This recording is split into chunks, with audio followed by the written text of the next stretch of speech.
30 मार्च को मेरठ में प्रधानमंत्री की रैली होगी। मेरठ से पश्चिमी यूपी की हुंकार भरेंगे पीएम। चुनाव के ऐलान के बाद ये पहली रैली है। जयंत चौधरी भी इस रैली में मौजूद होंगे।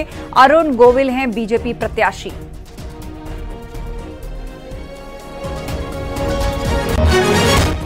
तो चुनाव के ऐलान के बाद अब रैली का कार्यक्रम भी धीरे धीरे सामने आ रहा है। मेरठ से पश्चिमी यूपी को साधेंगे प्रधानमंत्री मोदी। 30 मार्च को मेरठ में एक जनसभा होगी प्रधानमंत्री मोदी की।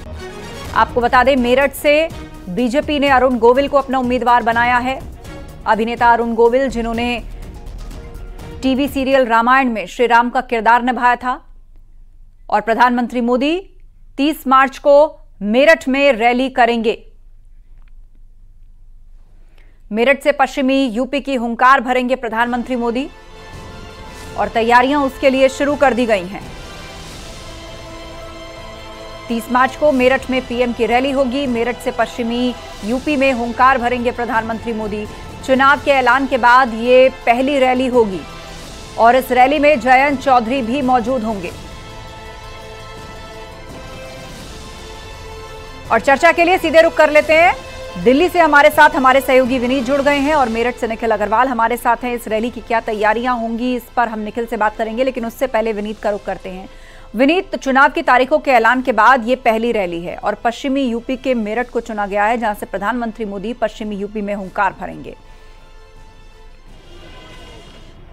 जी निश्चित तौर पर आस्था, मैं आपको बताना चाहूंगा कि 30 तारीख को प्रधानमंत्री नरेंद्र मोदी जो हैं वो मेरठ में रहेंगे, वहां से रैली की हुंकार भरेंगे। एक और बड़ी बात यहां पर मैं आपको बताना चाहूंगा कि इस रैली में जो प्रधानमंत्री नरेंद्र मोदी मंच पर रहेंगे तो वहां पर जयंत चौधरी भी रहेंगे और साथ ही साथ कहीं ना कहीं वे जो गठबंधन की बात है, गठबंधन की शक्ति की बात है, उसको दर्शाने की कोशिश जो है वो वहां से की जाएगी। एक बड़ी बात यहां पर मैं आपको बताना चाहूंगा कि यहां से मेरठ से इस बार बीजेपी ने अरुण गोविल को अपना प्रत्याशी बनाया है। अरुण गोविल से जब हमने आज बात की तो उनका साफ तौर पर कहना था कि उन्होंने मेरठ से पढ़ाई करी है, लेकिन एक बड़ी बात यहां पर मैं आपको बताना चाहूंगा कि जिस तरह से उन्होंने रामानंद सागर में राम का कैरेक्टर अपनाया था और कहीं ना कहीं जिस तरह से अभी राममय जो है वो बीजेपी वातावरण करना चाहती है, जिस तरह से प्राण प्रतिष्ठा हुआ था अयोध्या में, और उसके बाद कहीं ना कहीं उनकी जो छवि है उसका भी फायदा जो है वो बीजेपी लेने की कोशिश जो है वो करेगी।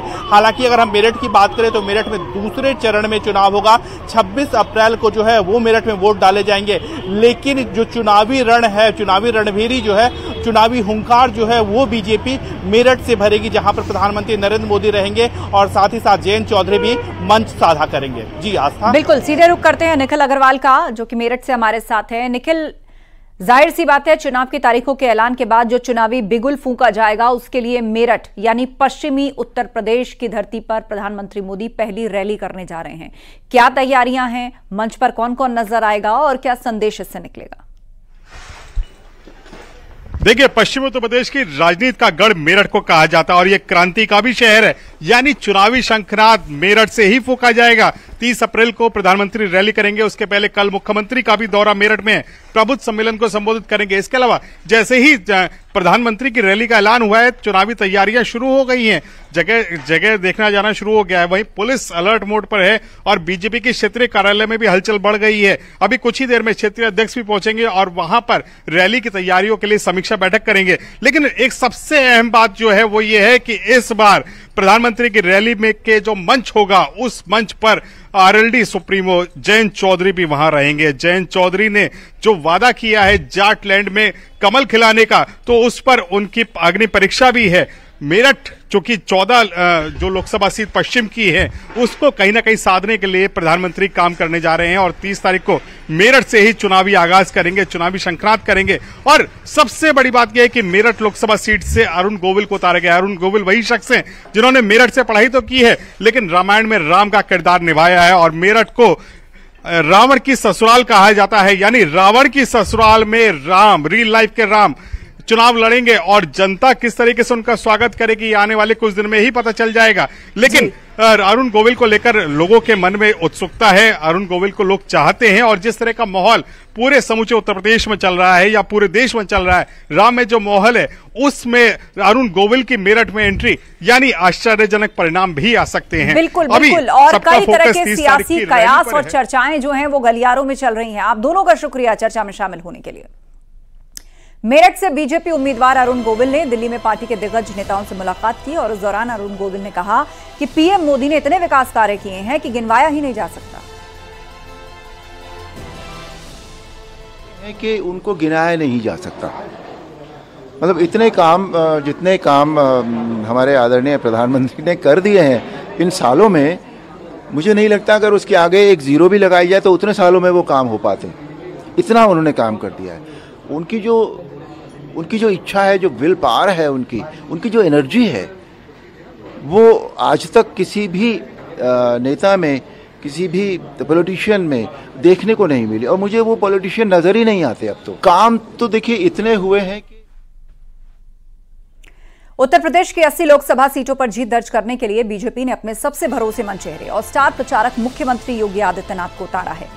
सीएम योगी मेरठ से अभियान की शुरुआत करेंगे और 5 दिन में 15 रैली और जनसभाओं के जरिए जनता के बीच विकास के साथ कई मुद्दे उठाएंगे। इसकी तैयारी पूरी हो चुकी है।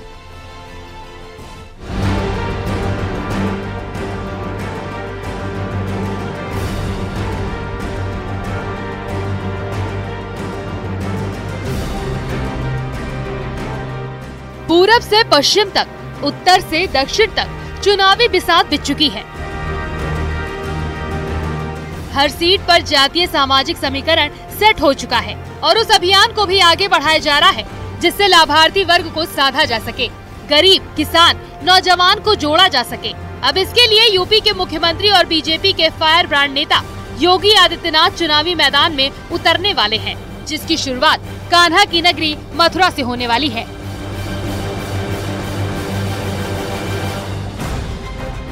27 मार्च को सीएम योगी मथुरा, मेरठ और गाजियाबाद के दौरे पर रहेंगे। 28 मार्च को बिजनौर, मुरादाबाद और अमरोहा में योगी की जनसभा होगी। 29 मार्च को शामली, मुजफ्फरनगर और सहारनपुर में चुनावी दौरा होगा। 30 मार्च को बागपत, बुलंदशहर और गौतम बुद्ध नगर में सीएम योगी जनसभा करेंगे। वहीं 31 मार्च बरेली, रामपुर और पीलीभीत में प्रबुद्ध वर्ग सम्मेलन में भाग लेंगे। सीएम योगी इन 4 दिनों में 15 जिलों को कवर करेंगे और जनता के बीच जाकर विकास का जीरो टॉलरेंस का संदेश देंगे। लोकसभा चुनाव के चुनावी प्रचार अभियान की मुख्यमंत्री योगी आदित्यनाथ कल कृष्ण की नगरी मथुरा से शुरुआत कर रहे हैं। मुख्यमंत्री योगी आदित्यनाथ की कल 3 जिलों में ताबड़तोड़ सभाएं होंगी और इसमें मथुरा, गाजियाबाद और मेरठ में मुख्यमंत्री योगी आदित्यनाथ सीधे तौर पर जनता को संबोधित करते नजर आएंगे।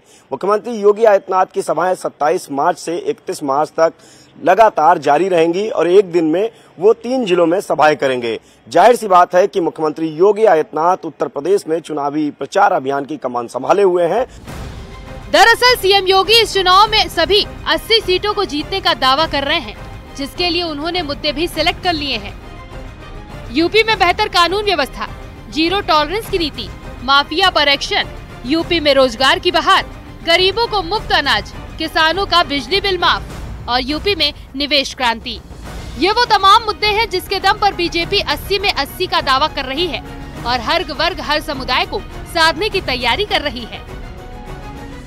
योगी आदित्यनाथ कल से अपनी प्रचार यात्रा शुरू करेंगे। तमाम जिलों में उनके प्रबुद्ध सम्मेलनों को संबोधित करेंगे और देखा जाए तो भारतीय जनता पार्टी के प्रदेश अध्यक्ष और दोनों उप मुख्यमंत्री और तमाम नेता आज भी अपने नामांकन कराने, पश्चिम क्षेत्र में नामांकन शुरू हो गया, वहां पहुंच चुके हैं, नामांकन में शामिल है।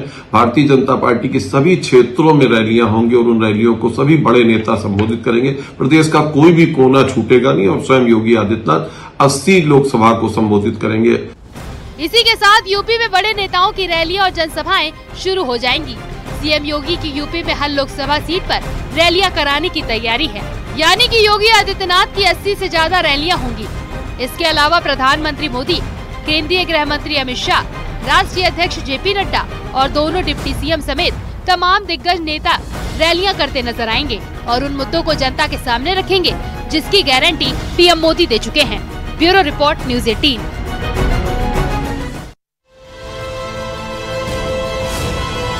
उत्तर प्रदेश में 80 सीटों पर जीत दर्ज करने के लिए बीजेपी मौजूदा सांसदों का टिकट काटने से भी गुरेज नहीं कर रही, तो वहीं नए चेहरों को भी मौका दिया जा रहा है। यानी अब सबकी नजर उन 12 सीटों पर है जहां बीजेपी के प्रत्याशी घोषित नहीं हुए, क्योंकि माना जा रहा है ज्यादातर सीटों पर बीजेपी नया प्रयोग करने वाली है।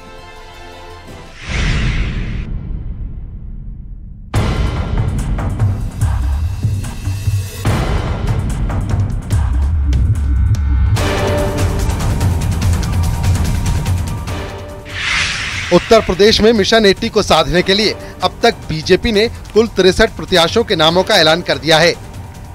पहली लिस्ट में 51 नाम थे और दूसरी लिस्ट में 13 नाम हैं। हालांकि बाराबंकी सीट पर प्रत्याशी बदल दिया गया है, यानी कुल 63 प्रत्याशियों पर फैसला हो गया है। दूसरी लिस्ट में 13 प्रत्याशियों में से मौजूदा 9 सांसदों का टिकट कट चुका है। पीलीभीत से वरुण गांधी का टिकट कटा, गाजियाबाद से वीके सिंह का टिकट कटा, कानपुर के सत्यदेव पचौरी का टिकट कटा, स्वामी मौर्य की बेटी संघमित्रा का टिकट कटा। यूपी से अब तक कुल 63 टिकट घोषित किए गए हैं, जिसमें कई सीटों पर नए चेहरों को भी मौका दिया गया है। भारतीय जनता पार्टी ने मेरठ से लगाकर कई ऐसी सीटें हैं जिन पर मौजूदा सांसदों के टिकट काटे, उनमें नए चेहरों को मौका दिया है। चाहे वो कानपुर की सीट की बात की जाए या फिर जो मेरठ की सीट है, वहां से अरुण गोविल को चुनावी मैदान में भारतीय जनता पार्टी ने उतारा है। कानपुर से सत्यदेव पचौरी का टिकट काट के वहां से रमेश अवस्थी को चुनावी मैदान में उतारा है। जाहिर सी बात है, बीजेपी चुनावी अभियानों में लगातार जुटी हुई है। इसके लिए भारतीय जनता पार्टी मिशन 80 के लक्ष्य को पूरा करने के लिए कई नए चेहरों को मौका दे रही है, तो कई मौजूदा सांसदों के टिकट भी काट रही है। अब नजर यूपी की बची 12 सीटों पर है, जिस पर बीजेपी ने अब भी प्रत्याशी नहीं उतारे। रायबरेली में प्रियंका गांधी के चुनाव लड़ने का इंतजार, कैसरगंज में ब्रिजभूषण सिंह को लेकर असमंजस, मैनपुरी में डिम्पल के खिलाफ प्रत्याशी पर मंथन जारी, देवरिया में नए चेहरे को मौका मिल सकता है, गाजीपुर में अफजाल के खिलाफ प्रत्याशी पर मंथन। यानी बीजेपी एक तरफ नए चेहरों को मौका देकर नया प्रयोग कर रही है, तो वहीं अपने मौजूदा सांसदों का टिकट काटने से गुरेज नहीं कर रही, खासकर जिनके बारे में पार्टी को लगता है कि वो दोबारा नहीं जीत पाएंगे। ये हर चुनाव में बदलाव करते हैं, चाहे वो विधानसभा चुनाव हो या लोकसभा, और कई बार ऐसा लगता है कि बीजेपी बड़ा रिस्क ले रही है, लेकिन चुनाव के परिणाम पे आते हैं तो लगता है उन्होंने रिस्क नहीं लिया था, बल्कि उनका बदलाव बहुत ही सोच समझकर सर्वे करके कार्यकर्ताओं से फीडबैक लेके किया गया है। अब ये चीजें चुनाव की एक प्रक्रिया का हिस्सा है। कई नए प्रयोग बीजेपी इस बार भी कर रही है। ऐसे में जब उत्तर प्रदेश में टारगेट 80 में 80 का हो, तो फिर बीजेपी ने महिला उम्मीदवारों पर भी भरोसा जताया है। बीजेपी के 51 उम्मीदवारों की पहली सूची में उत्तर प्रदेश की 5 सीट पर महिला प्रत्याशी को मौका मिला था। इस बार 13 सीट में 2 सीट पर महिला उम्मीदवारों को उतारा गया है, तो वहीं दूसरी लिस्ट में 4 नए चेहरों को मौका मिला है, जो मोदी योगी के मिशन 80 को साकार करने के लिए चुनावी मैदान में पूरी तरह से तैयार है। Bureau report news 18।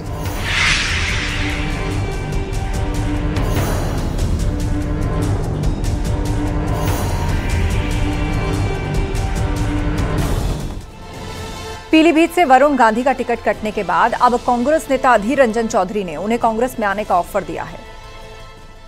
उन्होंने कहा, वरुण गांधी को कांग्रेस में शामिल होना चाहिए।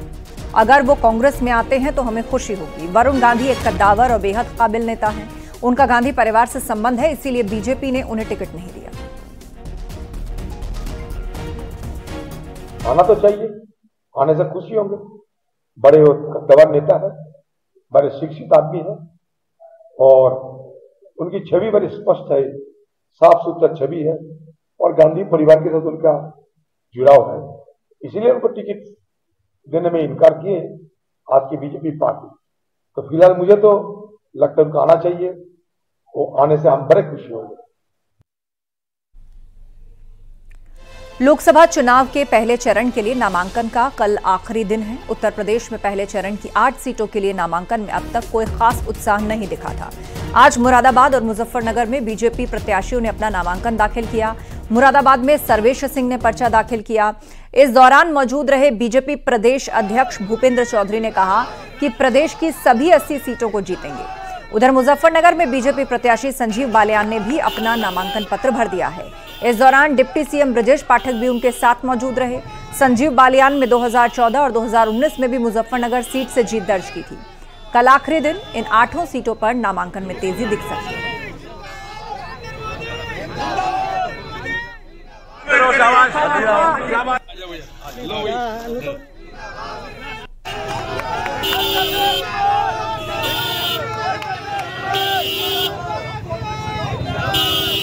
मुकाबला किसी से नहीं है। 400 लाख वोट तो जीत होगी। कितने वोटों से जीत दर्ज कर 2 लाख से जीत होगी। 2 लाख। मुरादाबाद की जनता से क्या अपील करना चाहते हैं? आज हमें प्यार करता है जनता। जो हमारी सरकार ने माननीय प्रधानमंत्री जी के नेतृत्व में पिछले 10 वर्षों में काम किए, उन कामों के आधार पर, माननीय प्रधानमंत्री जी के चेहरे के आधार पर हम लोग जो उनका संकल्प है 400 पार का, उत्तर प्रदेश और मुरादाबाद भी अपना उसमें योगदान देगा, इस अपेक्षा के साथ हम जनता के बीच में हैं। मुझे विश्वास है कि हम भारतीय जनता पार्टी का एक कार्यकर्ता अपने पूरे सरकार का 10 साल का लेखा जोखा लेकर जनता के बीच में जाएंगे। पौड़ी गढ़वाल से बीजेपी उम्मीदवार अनिल बलूनी ने आज अपना नामांकन किया। कलेक्ट्रेट ऑफिस में बलूनी ने अपना नॉमिनेशन किया। बलूनी के नामांकन में केंद्रीय मंत्री स्मृति ईरानी शामिल हुई। इसके साथ ही पूर्व सीएम तीरथ सिंह रावत, स्वास्थ्य मंत्री धन सिंह रावत, कैबिनेट मंत्री सुबोध उनियाल के साथ बीजेपी प्रदेश अध्यक्ष महेंद्र भट्ट भी मौजूद रहे।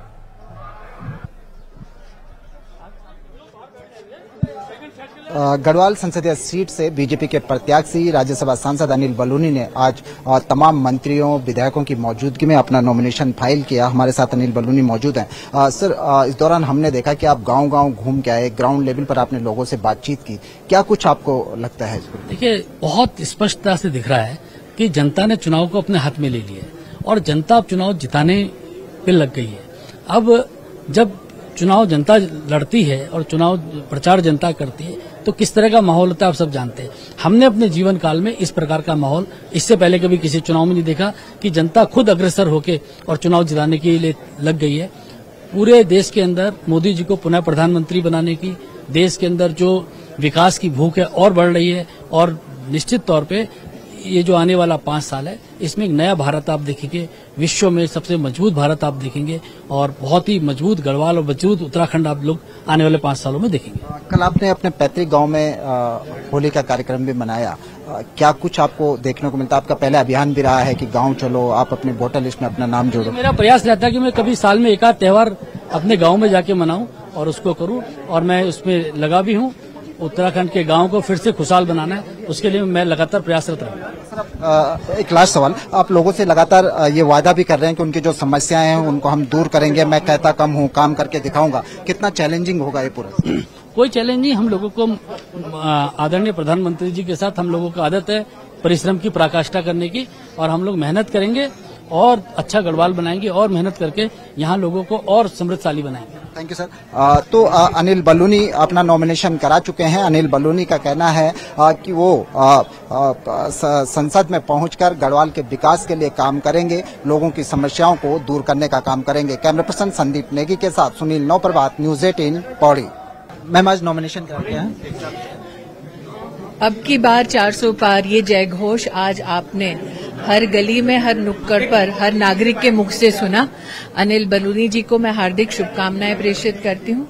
पूर्व हमारे मंत्री, मुख्यमंत्री, सांसद और प्रदेश के भी दिग्गज नेताओं के सानिध्य में, कार्यकर्ताओं के सहयोग से उन्होंने अपना नामांकन भरा। हम उनको शुभकामनाएं देते हैं कि मोदी जी की जो ऐतिहासिक पुनः जीत होने वाली है उसमें एक कमल का फूल उनकी ओर से भी अर्पित होगा। मैम, इस बार हैट्रिक का इरादा है? मैं इस बात से संतुष्ट हूं कि ये चुनाव देश की जनता मोदी के संग, मोदी के सामर्थ्य को बढ़ाने के लिए लड़ रही है। न सिर्फ हमारे कार्यकर्ता कर्मठता से पूरी निष्ठा के साथ काम कर रहे हैं, लेकिन इन चुनाव में वोटर भी एक सहयोगी, मित्र और एक अभिभावक के रूप में हमारे संग है। तो आप थी केंद्रीय मंत्री स्मृति ईरानी, आप गढ़वाल संसदीय सीट से कैंडिडेट अनिल बलूनी के नॉमिनेशन में यहां पर पहुंची थी। कैमरा पर्सन संदीप नेगी के साथ सुनील नौ पर बात, न्यूज 18 पौड़ी। और रुकेंगे ब्रेक के लिए, खबरें जा रही हैं।